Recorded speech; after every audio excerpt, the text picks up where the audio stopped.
इस बुलेटिन के प्रायोजक हैं योगमणि इंस्टीट्यूट ऑफ नर्सिंग। नमस्कार, जबलपुर लाइव में आपका स्वागत है और मैं हूं आपके साथ एकता। आइए बढ़ते हैं खबरों की ओर। पाटन शाहपुरा मार्ग पर स्थित ग्राम धनेटा के पास सुबह जंगल में भीषण आग लग गई। आग इतनी विकराल थी कि कुछ ही घंटों में देखते ही देखते पूरा जंगल चपेट में आ गया। 4 से 5 किलोमीटर के एरिया में फैले जंगल में आग लग गई। ग्रामीणों द्वारा सुबह लगभग 9 बजे फायर ब्रिगेड को आग की सूचना दी गई। तब तक आग पूरी तरह से विकराल रूप ले चुकी थी। दोपहर तक कड़ी मशक्कत के बाद भी आग पर काबू नहीं पाया गया। ग्वारी धनेटा में आग लगी हुई है। जंगल में आकर देखा तो काफ़ी आग फैल चुकी थी ऊपर जंगल में। वहाँ लेकिन गाड़ी नहीं जाती तो नीचे बुझाते चले आ रहे थे। बाजू में गेहूं भी लगा हुआ था, मकान ही बने हुए हैं, तो ऊपर तो जाके बुझा नहीं सकते, लेकिन गेहूं बचाते हुए और मकानों को बचाते हुए सुबह 8:30-9 बजे से लगे हुए हैं। अभी स्थिति ये है, कम से कम 4 किलोमीटर के आसपास तो वहाँ से जलता हुआ जंगल आ रहा है और आगे अब यहाँ से गाँव निकल जाएगा तो तालाब है आगे, तो उसके बाद शायद आगे निकल जाए। आगे तो आगे में तो वैसे कंट्रोल नहीं है, ऊपर तो जली हुई है आगे। जबलपुर बरगी थाना अंतर्गत क्राइम ब्रांच और खाद्य विभाग की टीम ने नमकीन फैक्ट्री में छापा मारा। सीएसपी प्रियंका शुक्ला ने जानकारी देते हुए बताया कि घटिया क्वालिटी का तेल यहां पर इस्तेमाल किया जा रहा था। आज थाना बरगी अंतर्गत बरबटी क्षेत्र पड़ता है। यहाँ पर एक न्यू भारत नमकीन नाम से एक फैक्ट्री चलाई जा रही थी, जिसमें नमकीन का बनाई जा रही थी और बेची जा रही थी। इसकी सूचना जो है मुंबई से प्रमोद पांडे जो क्राइम ब्रांच की टीम है उनको लगी। यहाँ पर घटिया क्वालिटी का तेल यूज़ किया जा रहा था, बार बार फिल्टर करके उसको यूज़ किया जा रहा था बनाने में। अरारोट जैसी जो जहरीली वस्तुएं हैं उनका प्रयोग किया जा रहा था नमकीन बनाने में, जो कि सेहत के लिए बहुत ही ज़्यादा हानिकारक है। यह सूचना मिलने पर फूड इंस्पेक्टर को तलब किया गया और उनके साथ मौके पर कार्रवाई की जा रही है।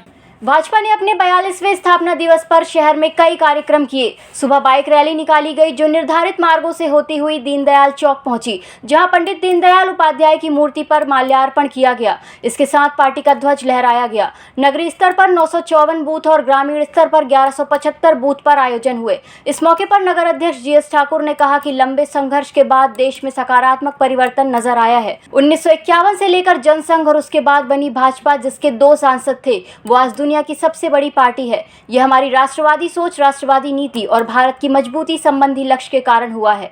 1951 में जनसंघ बनी थी, जिसका निशान दिया छाप था, और जनसंघ से काम करते हुए 1977 में जनता पार्टी में हमारी सरकार बनी और 6 अप्रैल 1980 को बम्बई में एक अधिवेशन में अटल बिहारी वाजपेयी जी के प्रथम राष्ट्रीय अध्यक्ष बने और वहाँ से सतत हमारी पार्टी देश के लिए, राष्ट्र के लिए काम करते हुए आज हमारे कम से कम 16-17 राज्यों में हमारी सरकार है। और आज हमारे देश के 2 पहले पूर्व प्रधानमंत्री अटल बिहारी वाजपेयी और आज देश के प्रधानमंत्री नरेंद्र मोदी, आज पूरा विश्व उनका लोहा मान रहा है। आज जितने पूरे विश्व में यूरोप का देश पूरा है, वो विश्व में अटल मोदी जी को मान रहा है। और भारतीय जनता पार्टी ने जो 80 से लेकर 42वां आज हम उनका स्थापना दिवस मना रहे हैं, इसकी बहुत बहुत शुभकामनाएं। और आज दीनदयाल चौक पे दीनदयाल जी की मूर्ति में हमने माल्यार्पण किया और यह स्थापना दिवस इसलिए कि आज पूरे देश के अंदर भारतीय जनता पार्टी एक महाशक्ति के रूप में देश के प्रधानमंत्री वर्ग, बहुत बहुत शुभकामनाएं। मैं अपनी तरफ से भारतीय जनता पार्टी के सभी कार्यकर्ताओं को, सभी सम्मानित नागरिकों को निश्चित रूप से भारतीय जनता पार्टी की जो उपलब्धियां रही हैं और इस देश के अंदर जो पंडित दीनदयाल जी का जो सपना रहा है, आज उसको भारतीय जनता पार्टी के शीर्ष नेतृत्व और इस देश के यशस्वी प्रधानमंत्री माननीय नरेंद्र मोदी जी के द्वारा और प्रदेश के यशस्वी मुख्यमंत्री माननीय शिवराज सिंह चौहान जी के द्वारा जन कल्याणकारी योजनाओं के द्वारा आज उसको पूरा किया जा रहा है। भारतीय जनता पार्टी का स्थापना दिवस आज पूरे जबलपुर शहर में 942 बूथों में और सभी मंडलों में आज भारतीय जनता पार्टी का स्थापना दिवस मनाया जा रहा है। यह स्थापना दिवस हम कार्यकर्ताओं के लिए एक संकल्प का दिन है। वो संकल्प जिसको लेकर पंडित दीनदयाल जी की विचारधारा को लेकर हमारे देश के प्रधानमंत्री यशस्वी माननीय नरेंद्र मोदी जी ने नारा दिया था, सबका साथ, सबका विश्वास और सबका सहयोग। उस नारे के साथ आज भारतीय जनता पार्टी के कार्यकर्ता निश्चित रूप से आज आगे बढ़ रहे हैं और आने वाले समय में समाज को मुख्य विचारधारा से जोड़ते हुए भारतीय जनता पार्टी अत्यधिक आगे बढ़ने का काम करेगा। पुनः भारतीय जनता पार्टी के स्थापना दिवस पर बहुत बहुत शुभकामनाएं। भारतीय जनता पार्टी जिंदाबाद। Yogmani institute of nursing, Jamdar hospital, Jabalpur. Nursing के क्षेत्र में करियर बनाने का सुनहरा अवसर। प्रवेश प्रारंभ BSc nursing, post basic BSc nursing, GNM. पता 198/2 Raigwa, ward number 72, Arihant warehouse के पीछे, पाटन बाईपास चौक के पास, जबलपुर। जबलपुर के कुछ शातिर जालसाजों ने लाखों रुपए की ठगी की है, जिसका खुलासा किया है ईओडब्ल्यू ने। ईओडब्ल्यू के मुताबिक जालसाजों ने कार खरीदकर बैंक से पहले 16 लाख रुपए फाइनेंस कराए और फिर उस कार को बेच दिया। इतना ही नहीं, आरोपियों ने फाइनेंस के पैसे बैंक में जमा न करते हुए 16 लाख रुपए की धोखाधड़ी करते हुए दूसरे बैंक के नाम से फर्जी एनओसी बनाकर आरटीओ कार्यालय में जमा भी करवा दिया, फिर कार को दूसरे के नाम ट्रांसफर भी करवा दिया। इसकी शिकायत मिलने पर ईओडब्ल्यू ने 3 आरोपियों के खिलाफ धोखाधड़ी सहित अन्य धाराओं के तहत एफआईआर दर्ज कर जांच शुरू कर दी है।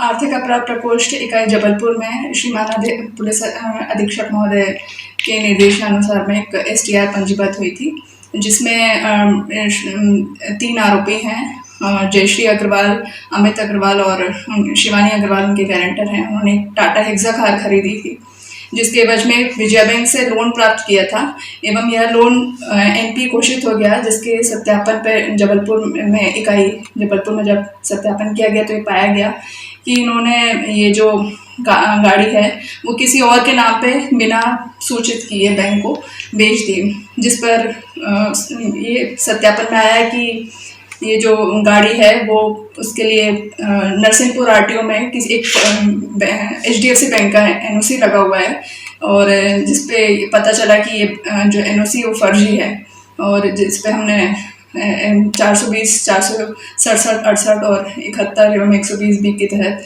मुकदमा कायम कर इसमें विवेचना की जाएगी।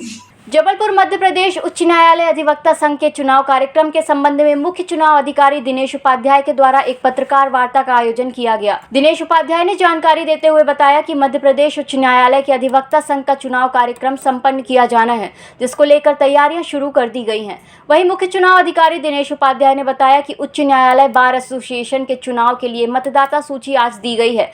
वहीं 11 अप्रैल 12 अप्रैल के शाम तक इस चुनाव के लिए नामांकन फॉर्म भरे जाएंगे। वहीं 13 अप्रैल को फॉर्म का सत्यापन और जिन्हें अपने नाम चुनाव से वापस लेने हैं, ऐसे प्रत्याशी अपने फॉर्म को 13 अप्रैल को वापस ले सकते हैं। वहीं चुनाव 25 अप्रैल को सुबह 10 बजे से शाम 4:30 बजे तक संपन्न कराए जाएंगे और अगर समय बचा तो उसी दिन मतों की गिनती भी की जाएगी, नहीं तो अगले दिन 26 अप्रैल को मतों की गिनती की जाएगी, जिसको लेकर एक समिति का गठन किया गया है जो कि पूरी चुनाव प्रक्रिया पर अपनी निगरानी रखेगी। हाई कोर्ट बार एसोसिएशन द्वारा आज हम लोगों को मतदाता सूची सौंपी गई। इसके उपरांत हमारी जो इलेक्शन टीम थी उसका विधिवत रूप से गठन किया गया। गठन करने के उपरांत समिति ने सर्वसम्मति से चुनाव कार्यक्रम घोषित करने का निर्णय लिया है। वो चुनाव कार्यक्रम जो है वो इस प्रकार है कि जो प्रत्याशियों के नॉमिनेशन ऑफ फॉर्म है तो 11 अप्रैल से 12 अप्रैल को 4:30 बजे तक लिए और जमा किए जाएंगे। जो नामांकन पत्र हैं उनकी जाँच 13 तारीख को 10 बजे से लेकर 12 बजे के बीच में की जाएगी और 13 अप्रैल को ही 4:30 बजे तक जो भी प्रत्याशी अपने नॉमिनेशन फॉर्म वापस लेना चाहते हैं अपने फॉर्म वापस ले सकते हैं। 25 अप्रैल 2022 को 10:30 से 4:30 के बीच में मतदान होगा और अगर समय बचा तो उसी दिन से काउंटिंग शुरू कर दी जाएगी। अदरवाइज 26/4/2022 से मतगणना की जाएगी और अतिशीघ्र चुनाव परिणाम घोषित किए जाएंगे। इस बुलेटिन में फिलहाल इतना ही। नमस्कार। ईएमएस टीवी के YouTube चैनल को सब्सक्राइब करें और बेल आइकन दबाएं, साथ ही ईएमएस न्यूज ऐप डाउनलोड करें।